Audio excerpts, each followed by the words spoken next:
welcome. A new live session together with H&N International.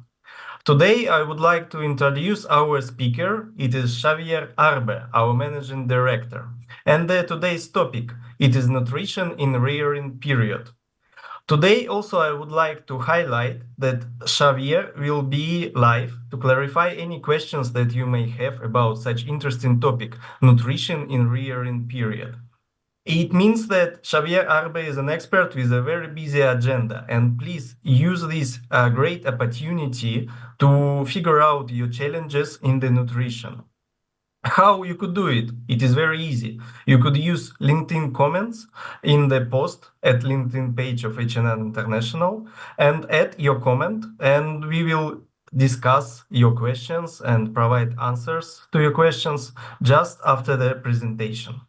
And just in case of any technical problems that may appear using the LinkedIn, it is a backup broadcasting inside our H&N website.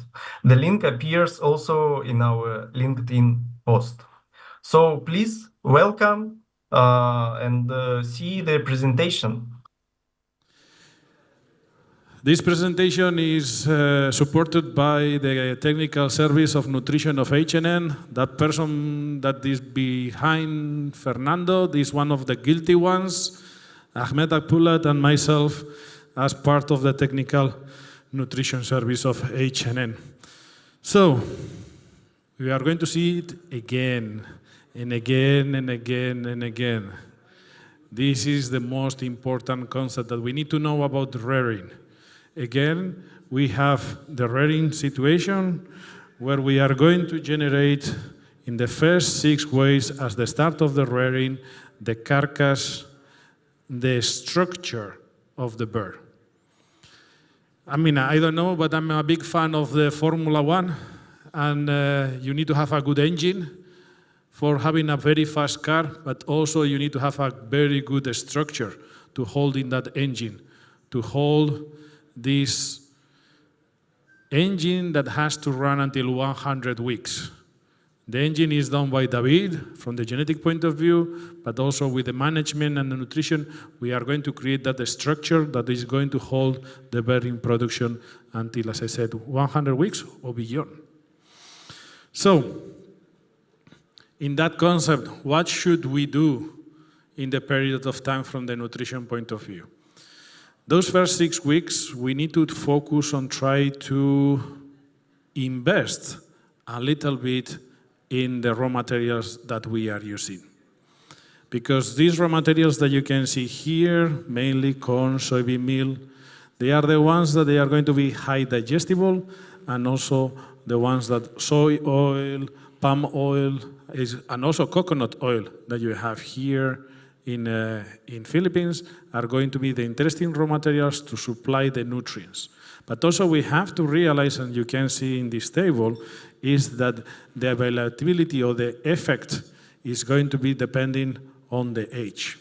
At the early stage, the birds have less capability for digestion and getting energy and nutrients from the feed. Therefore, we need to be aware that the more digestible raw materials we can put, we are going to have a better effect.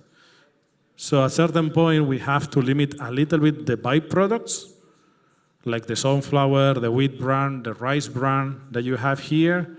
So in that concept, you can see is that these raw materials don't have much value at this moment, but later on we will use them.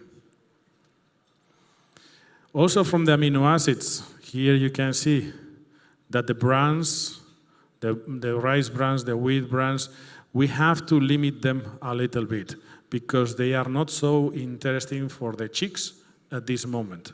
Just only the 3-5 first weeks, we can do a highly digestible raw feed. So in this way, we are helping the chicks to grow as we want.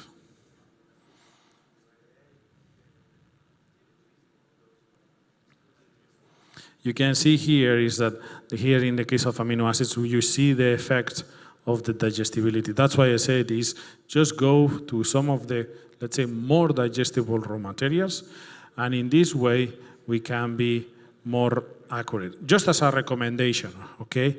Try to live, oops, sorry, wrong button. try to limit the byproducts the first 3 weeks to less than 5%, and then from up after that we can go beyond 5%, 10%, and even we can see in later on that we can go up to 20%. Byproducts is like wheat bran, rice bran, that they are not, it's just like a byproduct of producing something, like sunflower meal. Okay, the main product is the sunflower, so byproduct is the sunflower meal. Yes, process.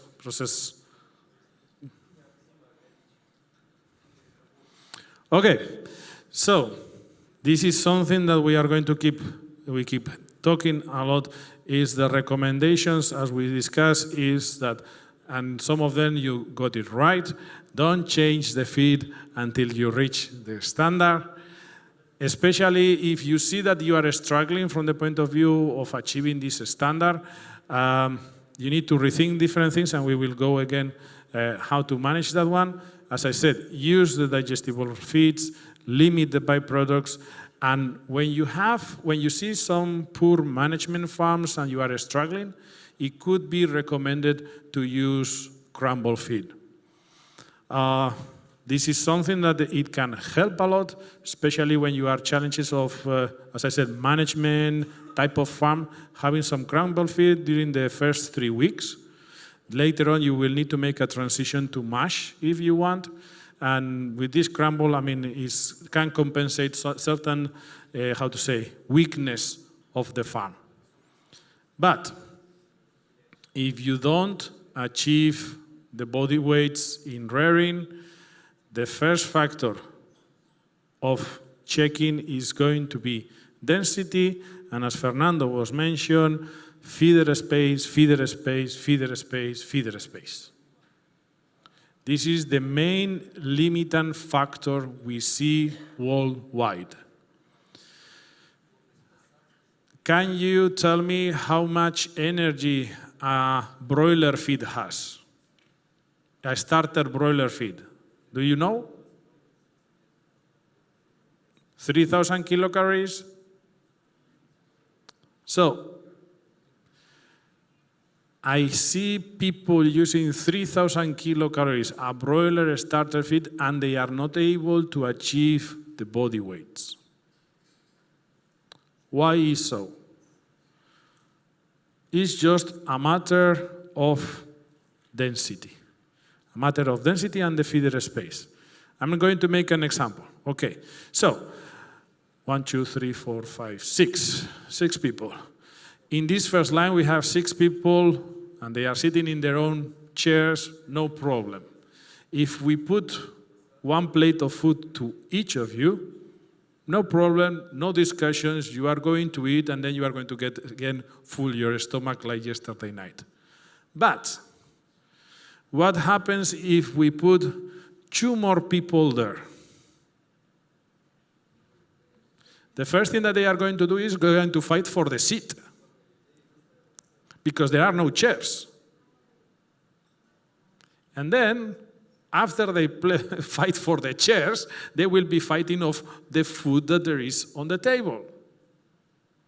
So, in a situation that they are comfortable and they are eating what they need, suddenly if I put 2 people more, they are fighting. And they are going to be pushing the other one, and I want to eat, leave me some space.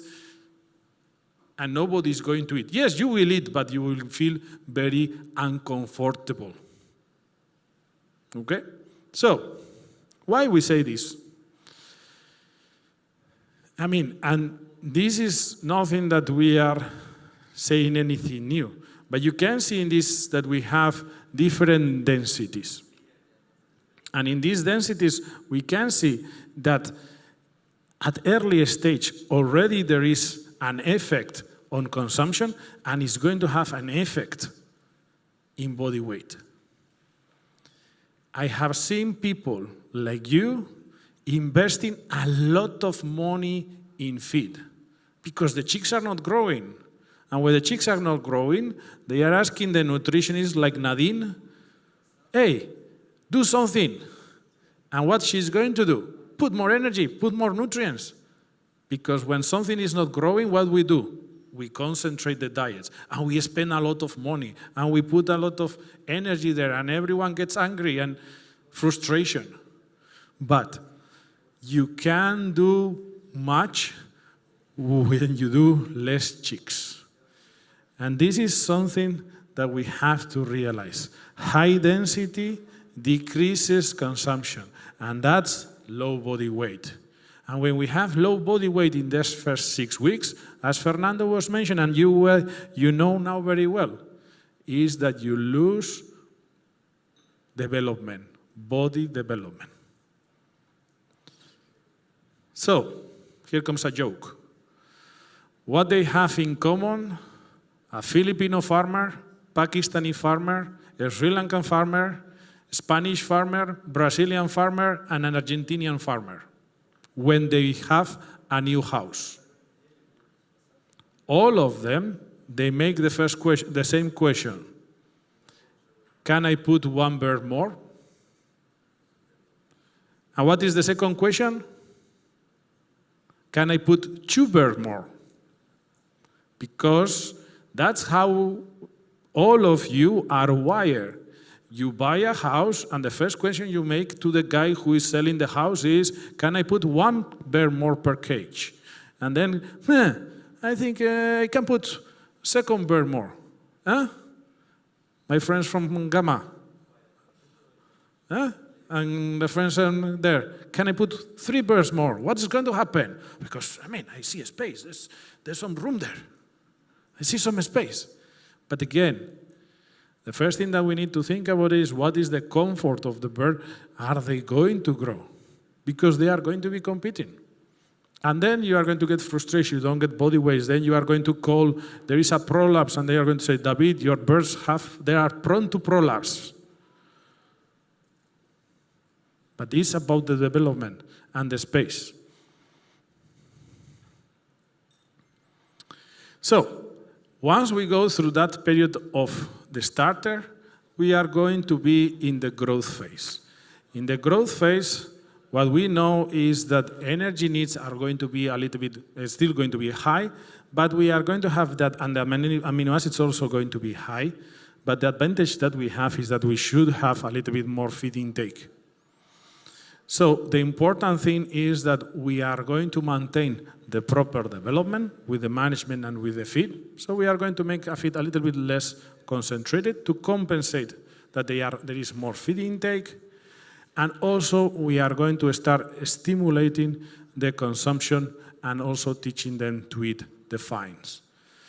In that one, also in that moment, probably we need to start working in the transition that is going to be, if you have started with crumble, we will need to go to a transition to a mash feed. And in that one, we need to always, always, always keep the birds in the standard. So,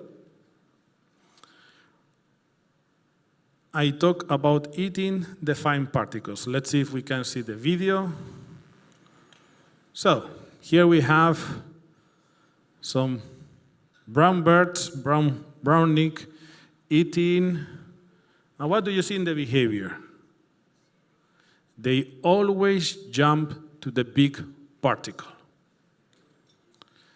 The layers, by nature, they always go to big particle.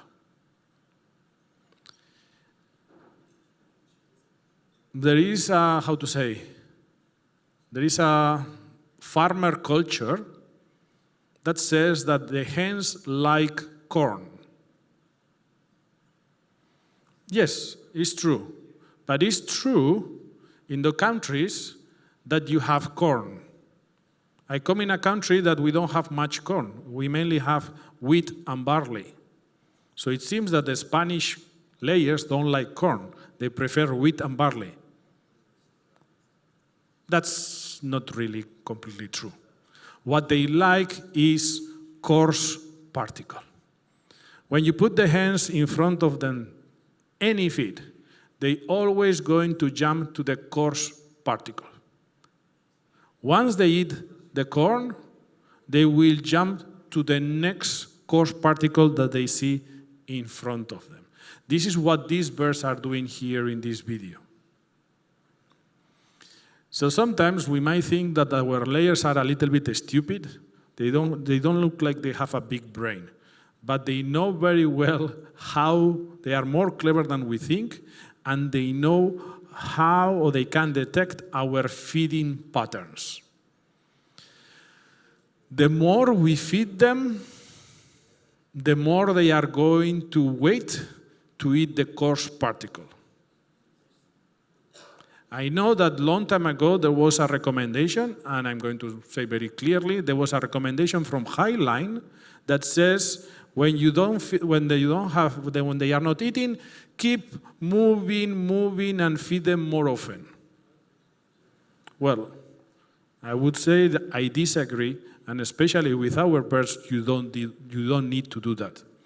What you need to do is, let's say, some parenting of the hens. And what I mean with parenting is you need to teach them to eat the coarse particle and the fine particle. I always say that the fine particles are like the broccoli for my son. If you don't teach your children to eat broccoli, what they are going to eat? Always. Pizza, the burger, the sweets, the candies. Because that's what they like. With the hens, it's the same. The candy for a hen is the coarse particle. The broccoli is the fine particle. So we need to teach them to eat the fine particles. And you have here many times, oh, the fine particles is the premix, the vitamins, the minerals, so it's very important they eat the fine particles. That's true. But not only that is important. In the fine particle, you are going to find a lot of amino acids, a lot of protein. You can see here in this example that we did, we took samples of one just normal feed, layer feed. How much is the protein of a layer feed? 16, 17% crude protein, more or less? Yeah? So, look at this. In the fine particles, we were able to reach 20% of protein. Why? Because in the fine particles, what do you have? A lot of soya. When the birds are not eating the fine particles, they are missing a lot of the protein. So what is this in rearing? Amino acids to grow, to get bigger, to have a good development. What is this one in production? And we will see later. Exercise. If you don't teach them to eat the fines, they are not going to grow. They are not going to lay eggs, big eggs, those big eggs that you get more paid. So when I say parenting, it means that we need to punish them a little bit, just a little bit, so they cannot move from the table until they finish the broccoli. We cannot spoil them. And we have to start in rearing, because if we teach them to eat the fines in rearing, in the production they know what is going to happen. And a lot of things, a lot of challenges that we see, not only growing, but also feather pecking nervousness, is about eating the fine particles.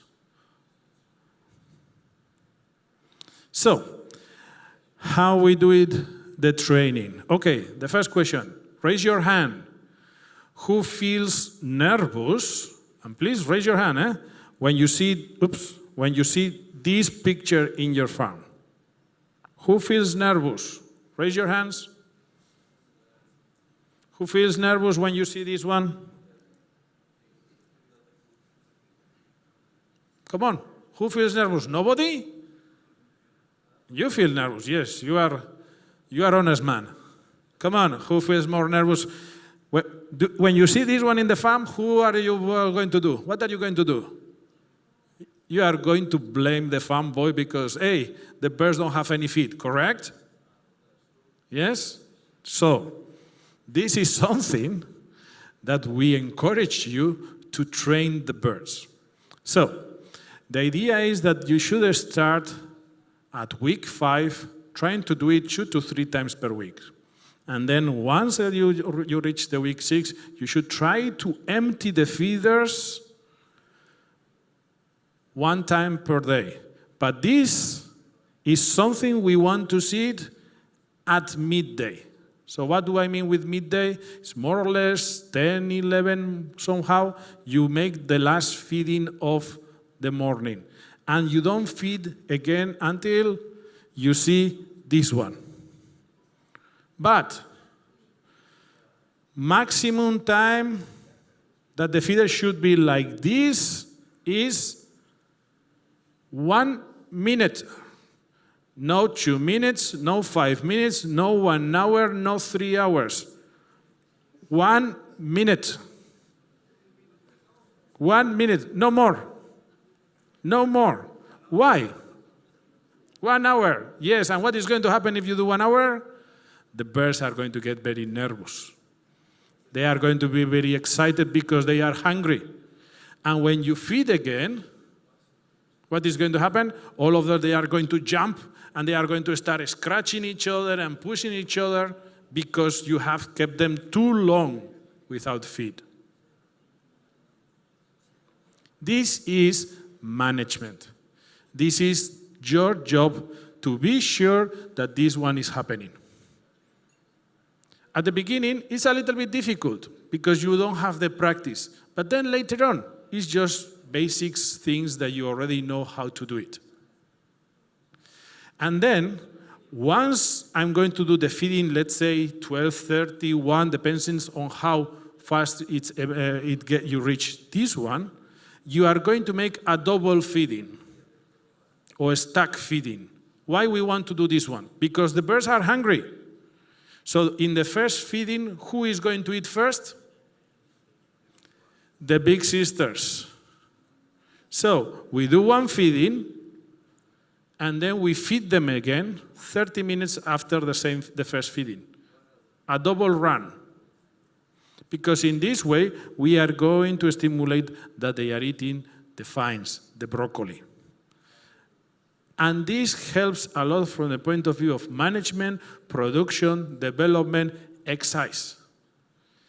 When a nutritionist is making the feed, it's based on that the bird is going to eat the corn, the soya, the amino acids, the premix, everything.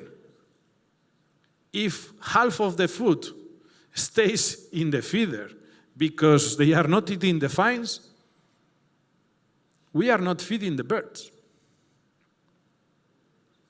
We are just spoiling them. Spoiling them. They are very clever and they like only candy. And the candy is the big particle. You call it corn, you call it wheat, you call it barley. Those are the things that they like to eat because it's big particle. Okay, so then we have the next phase. And in this phase, what we are going to do is we are going to increase the feeding capacity. As also Fernando was mentioning, is that we have to get ready the bird for this period of time from 16 to 24, 25 weeks. So, how to do that? Well, the idea is that we are going to keep teaching them how to eat, that we have been training, but also we are going to make a diet with a little bit more fiber. And that kind of fiber, that is going to help us to expand the crop and the gizzard and the intestine. The way that we can increase the feed intake capacity is through fiber, because it has a mechanical effect, but also an expansion effect. When you mix fiber with water, what happens? It gets bigger. So you have a bigger crop.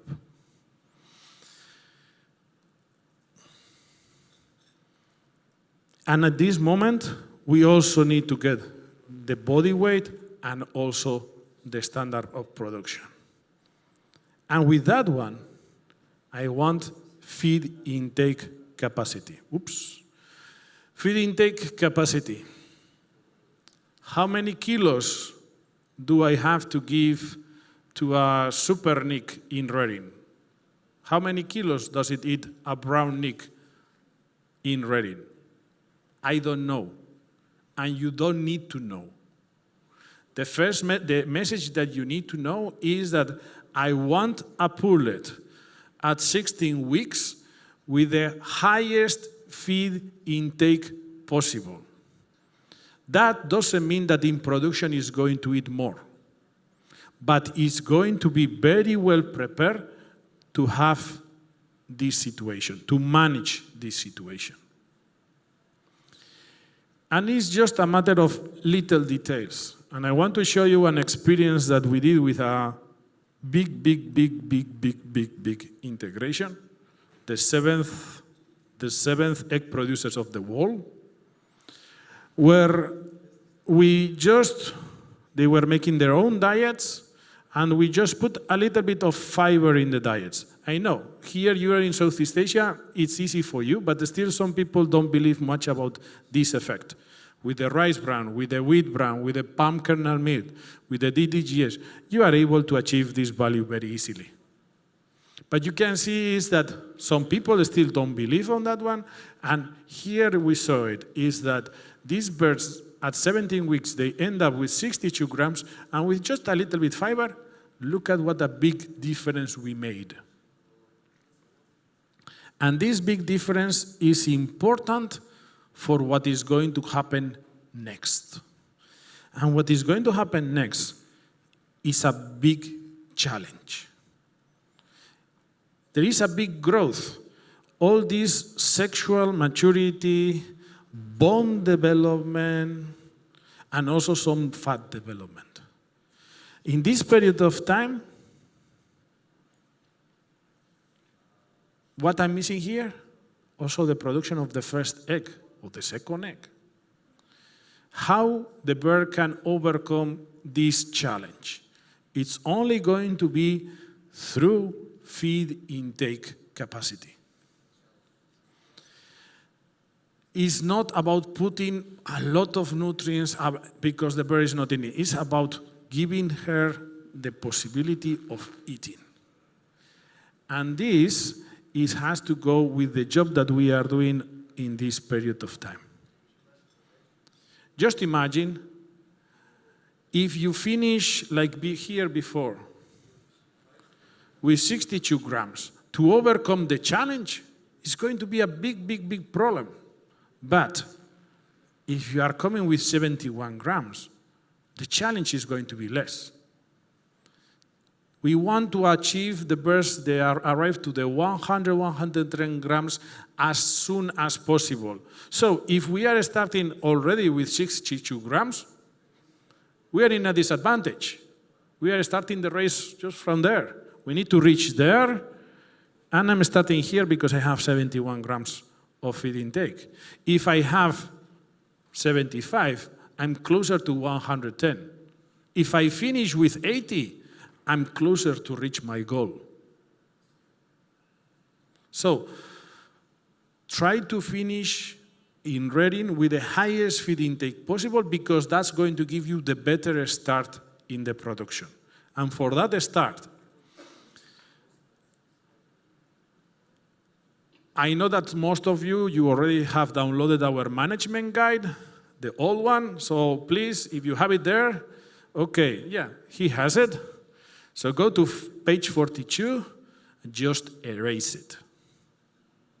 Okay, erase it or just make big cross or whatever you want to do it, because in H&N, we no longer recommend pre-lay. No pre-lay for our birds. We have something better, something more useful, something that works very well. Pre-lay was a good concept, but it's an old concept. So welcome to 21st century. And in the 21st century, we are going to work with something that is called hybrid feed. The hybrid feed is a very easy option where how we are going to use it, this one. Okay, so at 17 weeks, we are going to receive the birds, or 16 weeks, we are going to receive the birds with the same feed as rearing. Why? Because we don't want to stress the birds. So, same feed. What do we do at the end of week 17? We weight the birds, correct? Because you said that, Fernando, they said that everyone weights the birds every week, isn't it? I have to believe that everyone in this room is honest and they know that they weight every week the birds. So, you weigh the birds. What happens if the brown egg is 1,450 kilograms? You give the light. If it's super nick, 1,330, or 1,320, sorry, you give the light. If it's nick chick, 1,250, you give the light. So, at that moment, it's 1,300? Yes, no? Super nick is 1,300? I think so, no? Okay, so you give the light, and then the hybrid feed should be already there. And you are going to keep this hybrid feed until 70% of production. Why 70% of production? Because we know that everyone counts eggs in the farm. Probably sometimes we don't have good information of the feed intake, but the idea is to keep this hybrid feed until 70% of production, more or less until 21 weeks. Okay?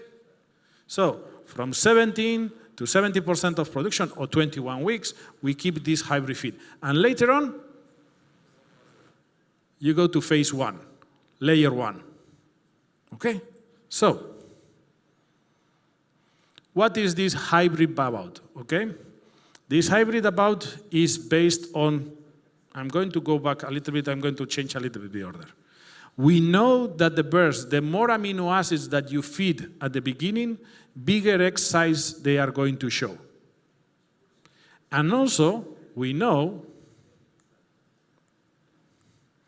that when you feed the birds high levels of calcium at the beginning, you are going to have better shell strength, better shell thickness, and you are going to have less broken eggs.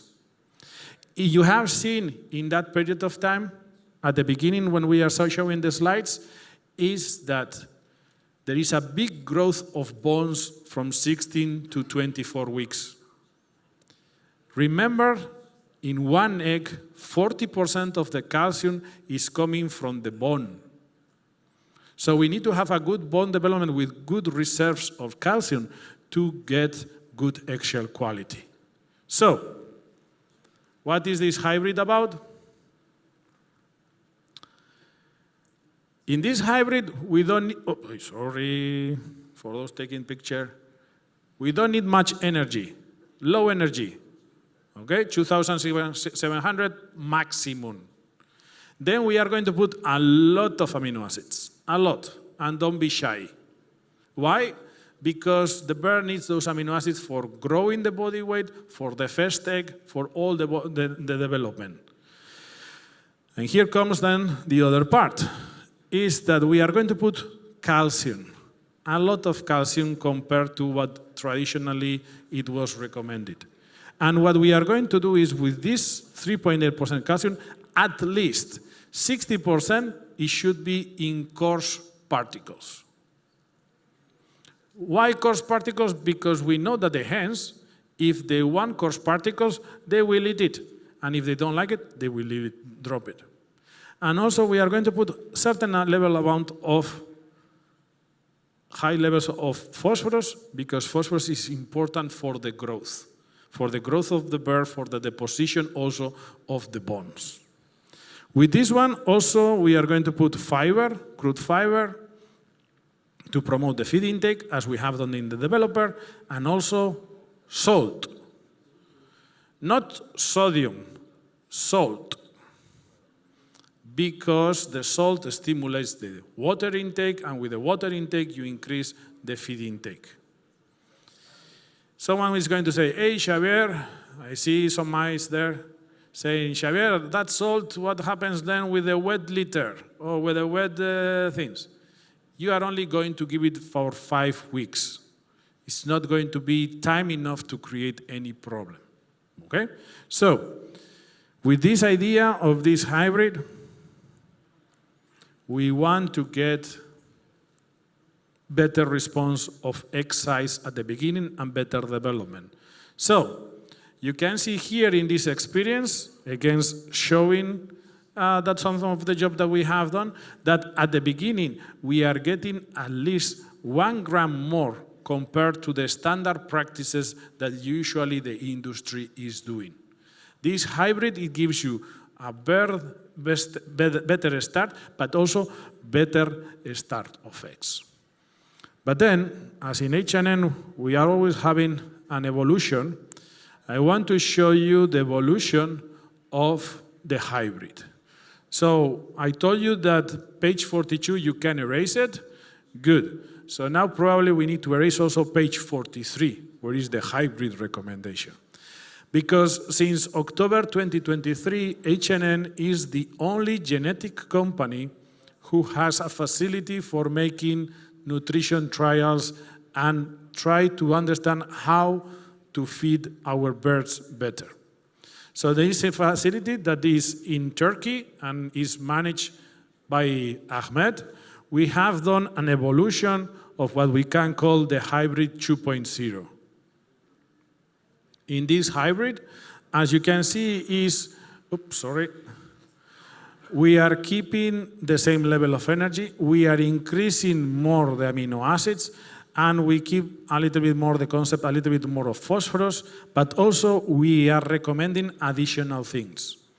So, in this diet that is going to be corn soya wheat bran, but you can do corn soya rice bran, you can do it corn soya DDGS, some byproducts that you need. The salt is still the same, but we are recommending certain levels of oil. Push oil. If you have palm oil, palm oil. If you have coconut oil, coconut oil. If you have sunflower oil, sunflower oil. But we need certain minimum amount of oil. This is nutritionist trickery. We know that the hens, when they want energy, the first thing that they are going to use is going to be a starch. And the second thing is going to be used is going to be oil or fat. And the third thing that they will use is going to be amino acids. So in this diet, we don't want the birds to use the amino acids. We want them to use the amino acids for growing, for egg size. So we put certain amount of oil together with the starch of the corn to have enough energy. And then all these amino acids are going to be for growing and egg size. Then we go with a layer one. In this case, we also keep a 2% of, in this case, we increase a little bit even more the oil. So what did you see with this approach? This is a results of a Nick chick. And sorry, I didn't change this. I don't know what is this changing. Okay, never mind. So you can see here is that the start of production was good, but look at the egg weight. Look at the egg weight. This is compared to the standard. Look at how fast. This is Nick chick. So you can see is that the Nick chick at 25 weeks, the standard is close to 55 grams, but we were able to make 59 grams. So, with this approach, we are forgetting about all those peewee eggs, small eggs that you are getting. With the hybrid, with this evolution of hybrid 2.0, forget about the small eggs. You can start selling already big eggs. And here, sorry on the translation, but I forgot to change it. But the body weight, it was so this is grams, sorry. Is 1.250 was the body weight stimulation of Nick chick. By week 25, we have a bird of 1.5. Standard. We got all the development. We got the development of the bird, and then we had a big increase of the egg size. Now, warning, just in case you want to sue me, okay? This only can work if we have a good body development of the pullet. Because if we don't have a good development of the pullet and we start producing eggs of 52 grams at 22 days, what is going to happen? Prolapse. David, your hens are prone to prolapse. Okay?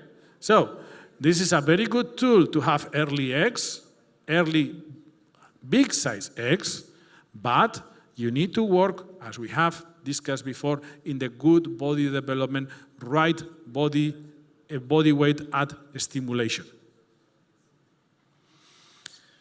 This has taught us that the birds at the beginning of the production, they don't really need high energy. What they need is good supply of amino acids.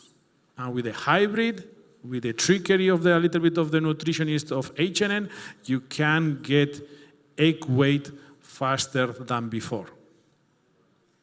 So bye-bye Pee-wee eggs. At 25 weeks, you already have almost 60 grams egg size with the whites. And with the browns, it's going to be something similar. So, as Fernando mentioned, and sometimes you say, these guys of H&N, they are too boring because they repeat everything 2 times, but that's the message that we want, is that we want to develop the pullet correctly, and the rearing, it ends up 22-25 weeks. The structure is key. If we don't have frame, we don't have good production. We need to have a good frame of the bird. Because at the end, that frame has to hold the bird for 100 weeks. In the development of the feed consumption is going to key for the longevity. That first period of moment we were mentioned from 16 to 30 to 25 weeks, we are developing the research for the eggshell quality. And don't be afraid of finishing the pullets with high feed intake, because that's what we want. And again, we go back to the density. Think about our density, your density in the rearing and also in production, because it's penalizing your development and your birds. And last one, the hybrid feed. You have seen that it can do. We no longer recommend the pre-lay. Pre-lay was a good idea, but we are in 21st century. Let's work in something that works better and gives you better results. So, thank you very much, and I think we have some time for questions.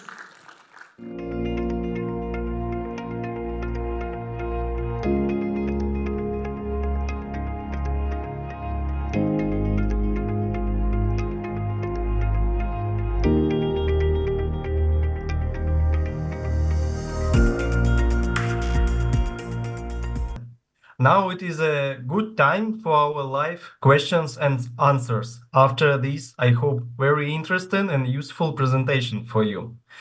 My name is Evgeny Kravchenko, and I would like to present again our speaker, Xabier Arbe, for you, and say thank you for your availability, Xabier, because I am at Moscow time, you are at Bangkok, Thailand time, and it is almost evening for you. We are in different time zones. So we are waiting for the questions that you are able to add via the comments on the LinkedIn page or send to the mail. So we are here to discuss any live questions. And now, Xabier, we have already the first question.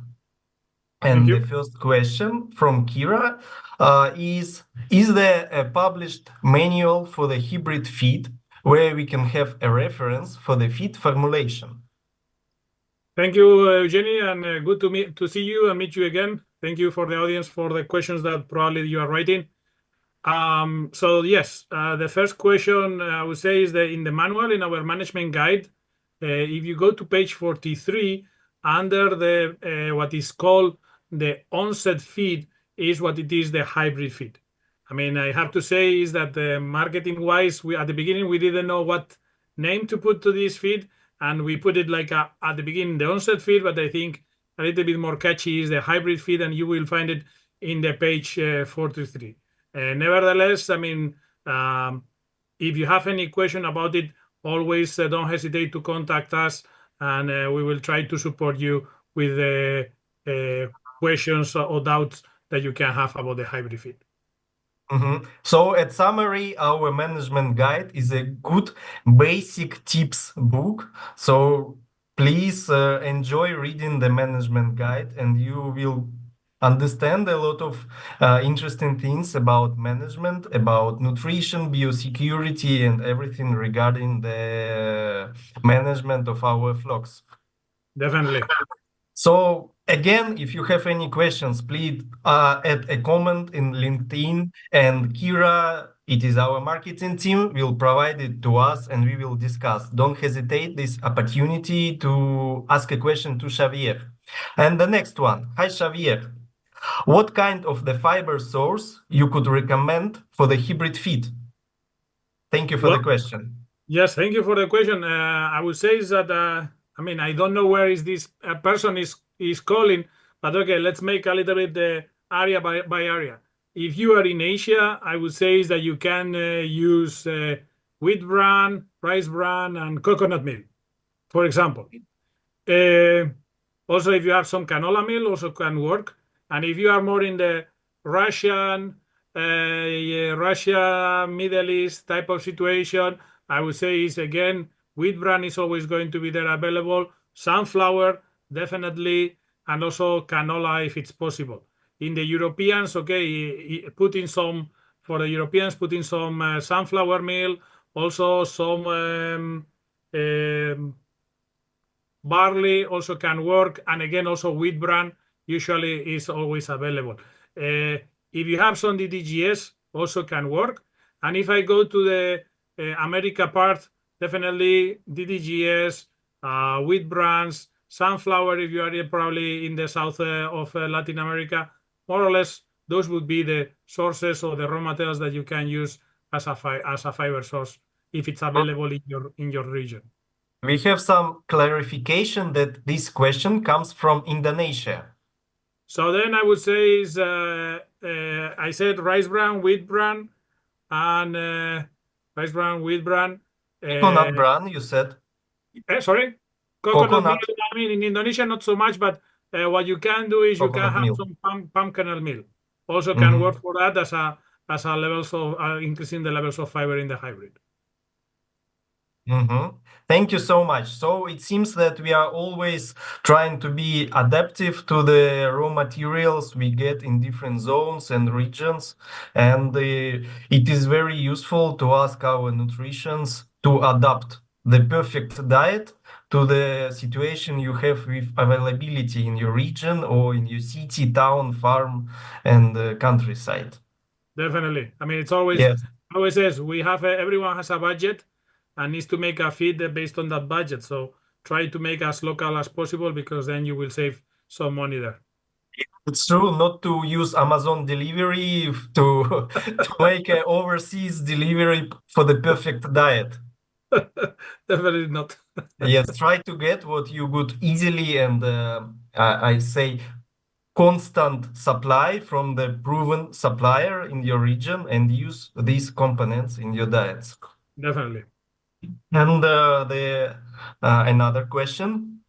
Excellent talk. So thank you for the presentation. And the question if it is possible that they use the substitute calcium carbonate, and at what level from week 40 or 50 could significantly improve actual quality in birds that exceed 90 weeks in production without molting.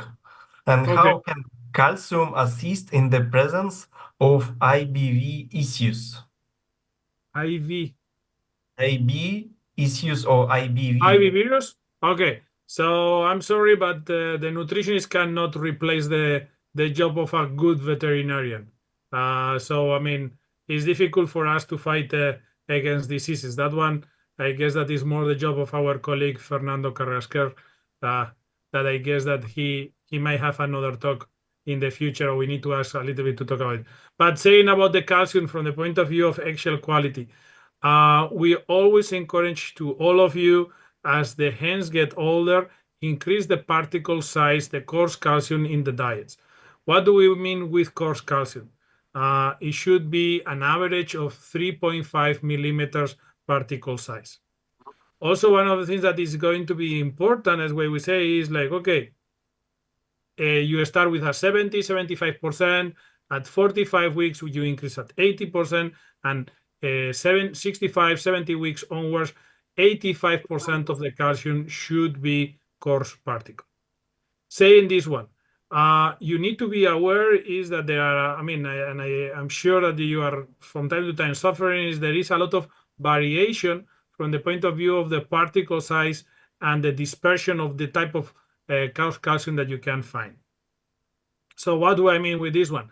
Always check when you buy coarse calcium, always check is what is the distribution of the particle size of that supplier.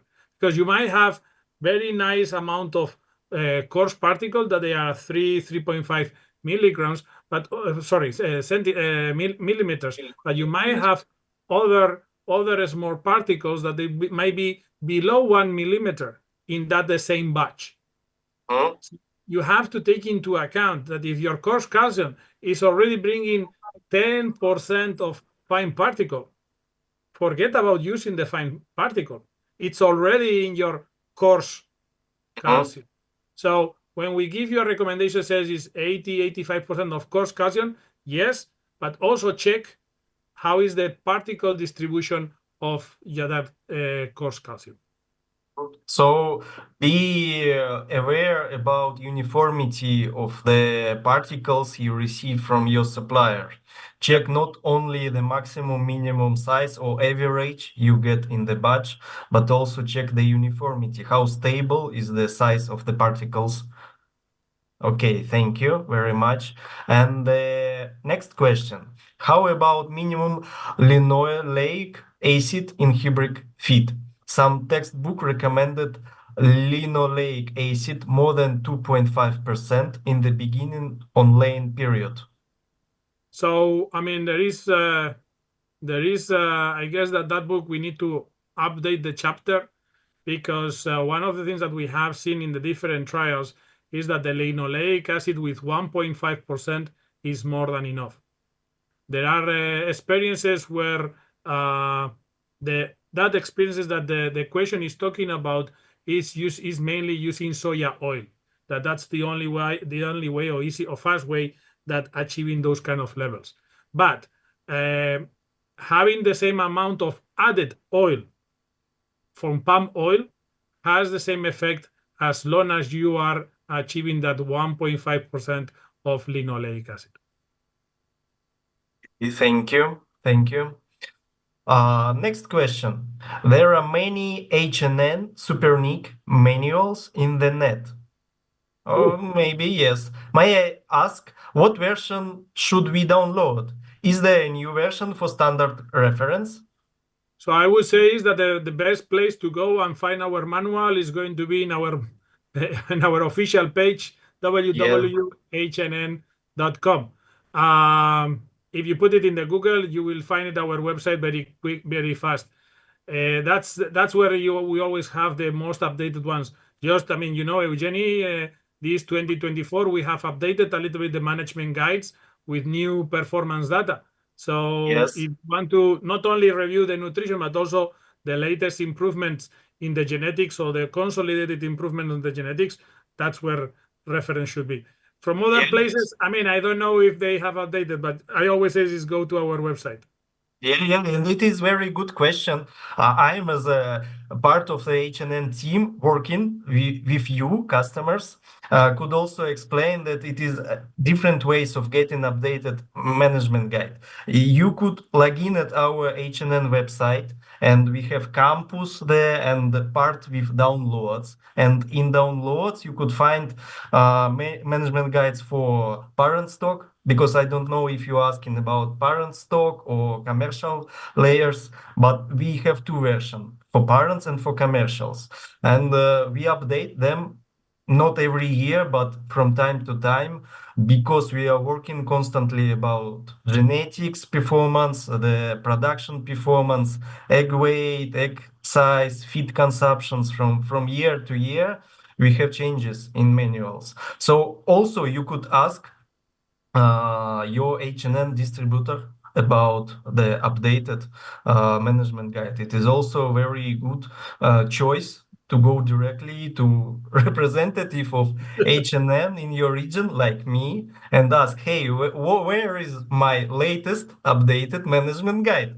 And I will say, yes, it is under the translation, under updating. You will get it as soon as possible. So please ask us about latest news if you would like to have latest uh, management guides or leaflets or any other technical tips. Yeah, I mean, because you know, I mean, it's always with the registration in the website or following us in LinkedIn, you always get the latest information about all this technical stuff. So good. Do we have more yes. questions for Jenny? Yes, one moment, please. I received a message from Kira. And the next question is, can we extend using hybrid feed if the hen can't achieve 70% HD? I think Is what is hence per day, the productivity of today. yes, Yeah, I mean, productivity yes, in 21 weeks. yes, In 21 weeks. you can extend it definitely. And if you are not achieving quickly this one, two things that you have to check. I mean, check first the uniformity of the flock, because might be that you have some birds that they were not ready to start laying. And the second one also, it's always going to be important, is be sure that you have enough light stimulation. For that one, we always recommend is to give 1 hour per week as a stimulation, because what the birds need is time to eat. I mean, when we start the light stimulation, the hormone cascade starts. So what we want to do is we want to give them time to eat. So be sure that these two things are already happening to your flocks, and you should get the 70% of production by week 21 somehow, depending on your lighting program. But that more or less that should be the reference. Thank you. So it seems that, of course, we could extend using the hybrid feed period, but it is also signal for us to watch about other performance of the flock, the lightning, the body weight uniformity, and check if something could be wrong with the flock not achieving the necessary performance at that time. Okay, thank you. Also, we have some question. If I start with crumble feed, how do I make the transition to mesh feed? Well, I mean, the first thing is don't make just a cut and a change from one day to the other one. You change it from crumble to mash. There has to be at least 1 week of adaptation. So our recommendation always is going to be just try to mix a little bit the crumbles with the new track of mash. So in this way, the bird gets adapted. We have to realize is that with the crumble, the structure is very, very, very different to a structure that is going to be mash. So we need to give the birds the chance to explore, get used to it, and then the transition can be done easier. Not to get them confused about changing one diet to another diet just in one day. Yeah. Okay, perfect. Another one, how much is the maximum of fiber in the developer feed? Okay. Well, I mean, in the developer feed, I would say the maximum, I would say you can go up to 6%. However, for me, I would say 5% is more than enough. I mean, with 6%, you are not going to have any negative effect. But I would say I feel more comfortable from all the details with a 5% of maximum of fiber. Thank you. Thank you. And what is the effect of the added fat in the hybrid feed? Well, I mean, that's a little bit what the previous questions that we have. The recommendation of putting some added fat in the hybrid is because we want to give a boost to the amino acids that we are putting in the hybrid feed. I mean, what we know is that the layers, they are going to use starch fat, and amino acids as an energy source, no? So what we want to do is put in this additional amount of fat. What we want is that the layer is going to use the fat and starch as much as possible as an energy source. So then the amino acids that we put in the diet, they are going to be available for exercise and also for a body weight gain. So in this way, I mean, we are sure with this energy partition that the hen is not going to use the amino acids necessarily for energy source, so they are going to use for production purposes. Yes, I got. So it seems to be a very important theme and very important question. What is the effect of added fat? Because it helps to use extra amount of amino acids that we have in a proper way to the egg production, not to use amino acids as an energy for the daily consumption. Perfect. Yeah, that's something that, I mean, I think that's something that I already tested 25 years ago when I started in production. So, I mean, the effect of adding fat, certain amount of fat in the diet, it helps to boost the available amino acids for egg mass production. Thank you very much for this interesting information. I feel that the Eat live session with question and answers helps a lot to our customers to understand better the importance of their nutrition in rearing period. And I think last one question from LinkedIn. If I have more fat in the hen during laying, should I restrict feeding of my bird? Well, we always say is never restrict the layers. The layers are not broiler breeders. They are not broilers. The layers know how much they want to eat based on the needs. So it's a long topic, but the point what I want to say is that first, no restriction. Second, the hen eats what it needs. And what we need to understand is also the pattern of how the birds eat. And as I was explaining in my presentation, it's important that we feed them in the morning what they need, and then we leave some space so they finish the finds. And then in the afternoon, we have to feed them also what they need. Remember, it's in the case of the egg production, 60% of the needs is where they are happening in the afternoon for egg production. So it's very important that the feed is always available in the afternoon. Please be sure that by the time that the lights are off, there is always feed. Because I'm really scared when somebody tells me, I feed them at 3 o'clock in the afternoon and it's okay. I worry about it. Because, I mean, the needs are always high and in that period of moment, and we have to have feed. If they need it, they will eat it. Don't worry. They will not eat because of they are enjoying or whatever, and they don't have to grow. Okay, thank you. So it is important not to limit access to the feed, and you need to check your feeding behavior and feeding schedule to understand better why your birds are eating more or more fat than necessary, and review the diet, but not to limit the feed consumption because it may cause the less feed and less nutrients at the moment when they really need to the hen. Yeah, I mean, the layers from the energy point, I mean, calculating the energy of the raw materials of the feed is just a mathematical exercise. But the laying hens, they are the best laboratory to test the needs, or let's say the energy of the feed.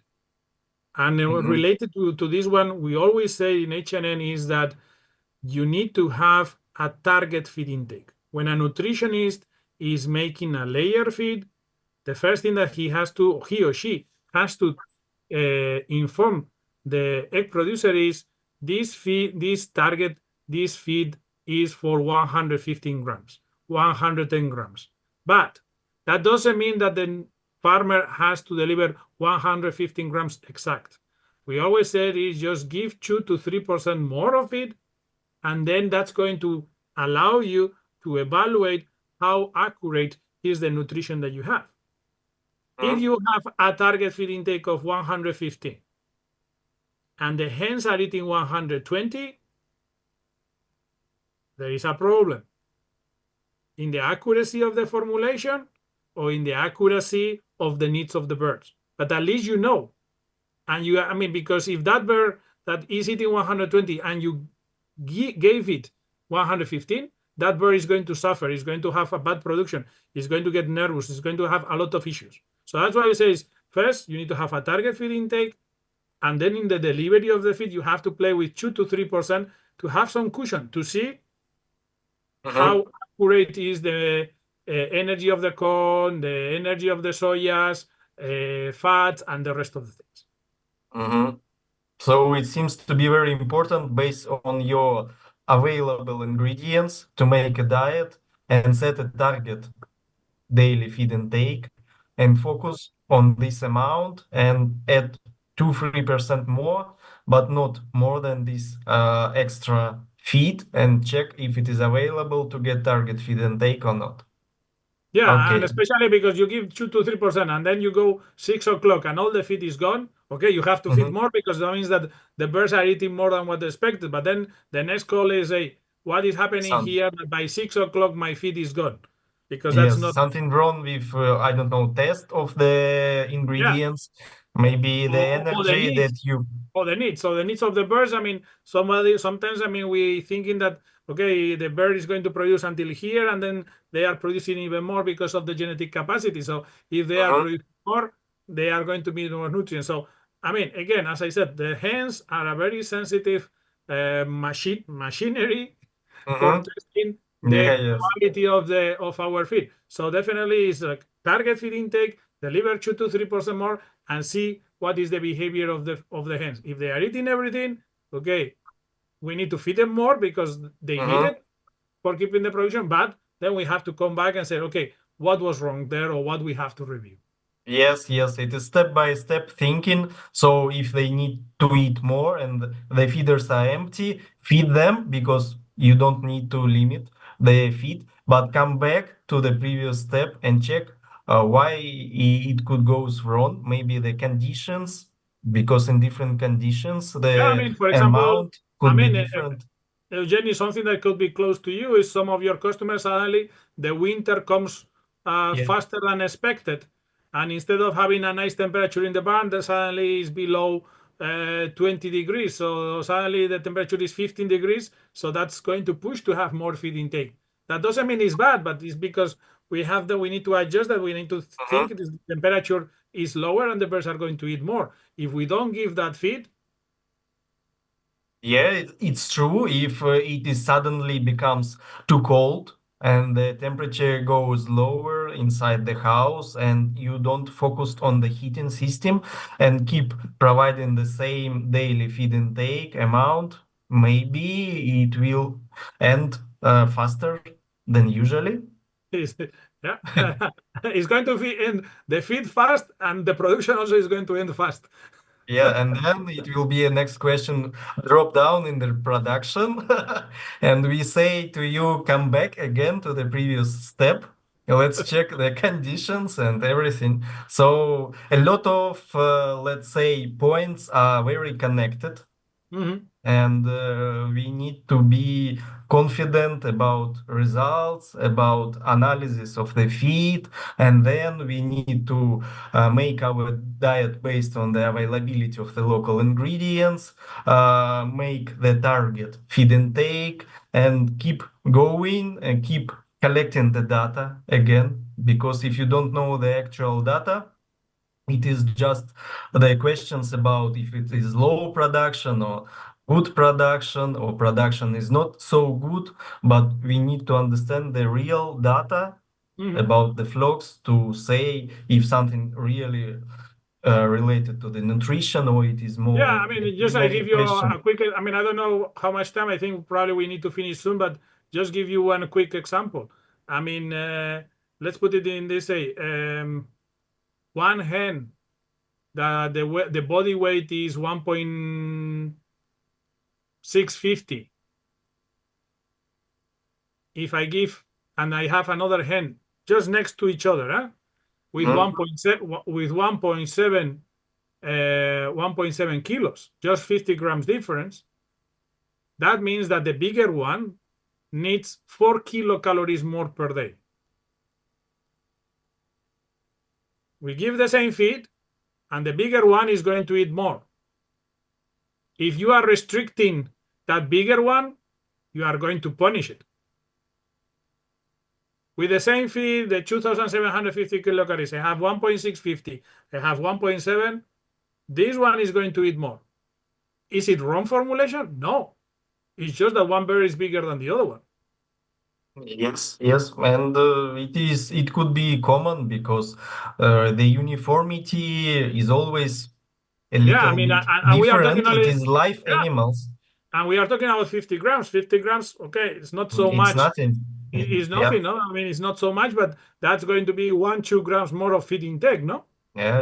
So, Yes, it's I mean, true. if we are restricting, if we say, okay, we are going to restrict to 115, so we are punishing the big one who is going to lay big eggs, no? So again, Big one could eat that feed from the smaller chick. depends how big is the cage or Yes. the situation. No, but again, as you said very well, it's about data. It's about understanding what is happening in the barn, and based on that, take decisions in different concepts, nutrition and other things. Thank you, Jenny. So up to now, it is no questions. So I feel that everybody who watched this live presentation already think about the challenges that they have and asked questions. So I hope that we do our best to reply on your questions. So thank you very much, Xavier. Thank you very much, Jenny. audience, for your time, for your interest. And I would like to say that we will come back with another live session on 14th of January next year. So next year, just in January, we will start with another live session. And please stay tuned. Follow up us in LinkedIn page. Subscribe to the news on the website, and you will get the latest news from our site. And stay with us. So Have a thank you very nice day. much. Have a nice day or morning or evening, depending on the time zone. Thank you for your time. Take care. Bye-bye. Bye.